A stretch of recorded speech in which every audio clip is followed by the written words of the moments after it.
I just got back from my trip to Abuja, Nigeria, where I went to explore some beautiful destinations. And on this trip, I flew ValueJet from Lagos, Nigeria. I'm just going to drop my stuff, freshen up, and I'll be back to share my experience with you. Yo, what's up? Stefano Cohen G. I'm outside, first time ABJ. You know the vibes, baby. How's it fresh?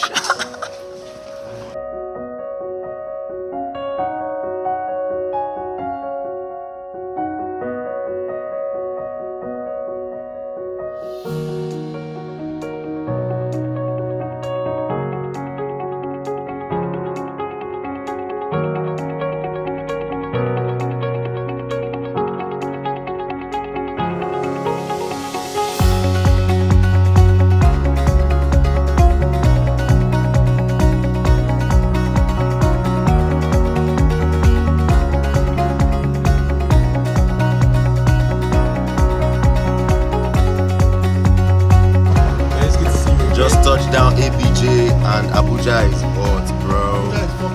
Abuja is hot. Hello, travel buddies. I had a lot of fun on my Abuja expenditure, but yes, I'm going to share my experience with you as this was the very first time I flew locally in Nigeria. Now, I've heard a lot of stories about people who travel locally within Nigeria and how they had like terrible experiences, some not so great experiences, some had their flights delayed, some had their flights shifted to like another day. And but this time I was about to travel and I had to just make sure I got the best of my adventure. So I went online, I started looking for flights, and I found these airlines. I mean, the flight was around 80,000 naira for a round trip, and I was like, wow, I have to check this out. So I looked into this airline. Now, this airline was founded in 2018, but they didn't do their commercial flights until 2022. So last year, October 2022, they had their first commercial flight, and they gave out certificates to everyone who was on that flight. And they currently have 3 Bombardier CRJ-900 aircraft. The plane can sit up to 90 passengers, 2 flight crews, aside the pilots. Yeah, the plane was actually very comfortable. It was okay. So before I went on this trip, while searching, I found another airline which was actually giving a more, well, not completely reduced price, but a little bit more than ValueJet. So yeah, I said, I'll just go for ValueJet as this, is new and fresh and everything is okay. So ValueJet has like different packages, because while I was searching, I found out that they have the Value Light, they have the other plans that basically increase your baggage allowance. So I went for the Value Light since I was only going to be gone for a week and I wasn't taking a whole lot of stuff. And this is what my experience was like.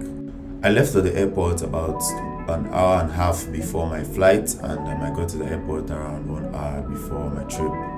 On getting to the airport, I found the ValueJet stand. I went straight there and there was a crowd. A crowd at the airline desk means they have a lot of customers, right? There were many other people like me looking for affordable flights.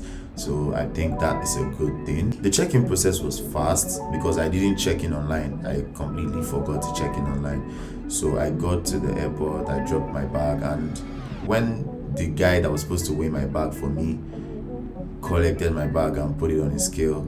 Now, my baggage allowance was 7 kg. Anything outside 7 kg, I'm supposed to pay for extra luggage. I gave it to the guy, put it on his scale, and it weighed about 8.5 or 9 kg. I can't particularly remember.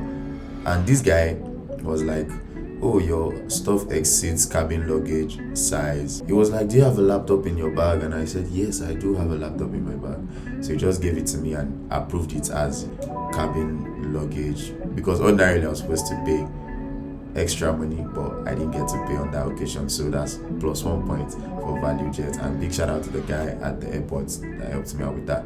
So moving on, I got to the counter, presented my flight ticket number, and in minutes, in fact less than a minute, like the lady was really fast. She just took my ticket booking number and asked for my ID card. I gave her my driver's license, and I got my ticket and I was on my way pretty much, and I went up to the waiting area to wait for my flight to board. I think we started boarding at the exact time when the flight was supposed to take off. So now I understand that could be like an airport thing, not particularly the airline. That's like not in control of the airline. It's probably something that affects all aircrafts that are supposed to take off from the airport at that particular time. Got on the flights. The staff were respectful and super helpful. I got my seat. I mean, it was a window seat. I always love window seats, and I was lucky enough to get the emergency exits, which had like more leg room. So that's also a plus. And you know, it was pretty chill. The crew member came up and was like, "Hey, you're sitting at an emergency seat. Would you be willing to help people in case of an emergency? You know, if you won't be willing to help people, then you probably won't like be able to sit there, obviously." But you know, I was like, man, nothing will happen. Nothing will happen. Yeah, so I just knew nothing was gonna happen, and I just, I'm willing to help people in case of an emergency. She explained about the exit door, the safety equipment that are on the flight, and you know, everything necessary to be safe in case of an emergency. And we're on our way. We took off. We were airborne, and the pilots addressed us and said, "Yo, there's gonna be a little turbulence, but don't panic. The flights and the crew and the pilots are, you know, well trained for this, and we will do our best to make sure you have a very smooth experience." And I was like, that's nice and very calming to know. We got the meal box, more like a snack box. It had juice, biscuits, I'd say bread. In no time we were already in Abuja. You know, in like 45 minutes we were in Abuja. So we were supposed to land. Then the pilot addressed us again and said, you know what it's like when pilots are talking to you and you can't hear anything they are saying. You just hear so I couldn't hear what the pilot was saying, but I know I heard something like we won't be able to land because probably there's maintenance going on the runway in Abuja. So we had to like keep circling. We had to keep circling in the sky. About 20 minutes or 30 minutes later, we finally got to land. After landing, the crew were actually very organized in helping people get out of the cabin, which was just chill, you know. Abuja. On my return trip from Abuja, I got to the airport. Check-in was fast as well. The staff were really helpful, and the flight was timely. There was no delay. We took off at the exact time we were supposed to take off. The crew members were actually very nice on the flight. So it's not only the ground staff that are actually very nice, even the crew, you know, the flight crew are actually very nice people. Something happened when, you know, while we were on air. So they ran out of snack boxes for the passengers. There were like 2 other people left to get meal packs, so the crew had to give up theirs, which is okay. I mean, the customers have to be satisfied, right? So yeah, altogether, great job, ValueJet. I hope you guys keep this up. Someone was saying to me that it's because they are new, you know, and you know, new airlines are always trying to like reel people in, get customers and all of that. I hope you guys, you know, ValueJet, if you are seeing this, I hope you guys keep this up. Focus on customer satisfaction, which was something I enjoyed all through this trip, and just keep providing quality service. Personally, I am a huge fan of road trips, but on this occasion, a road trip would have taken me 13 hours from Lagos to Abuja, where, you know, the flight only lasted an hour.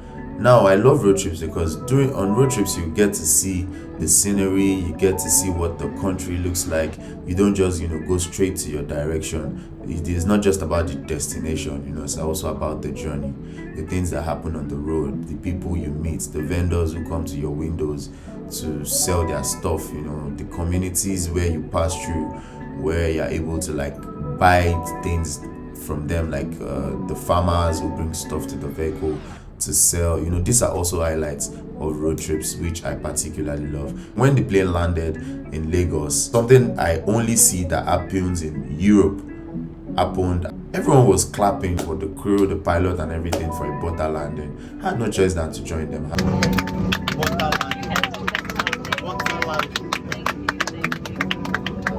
You're welcome. I had to join in Applaud because wow, that was, you know, a very smooth and butter landing. I hope you enjoyed this video. If you did, like and subscribe to my channel, and see you on the next one.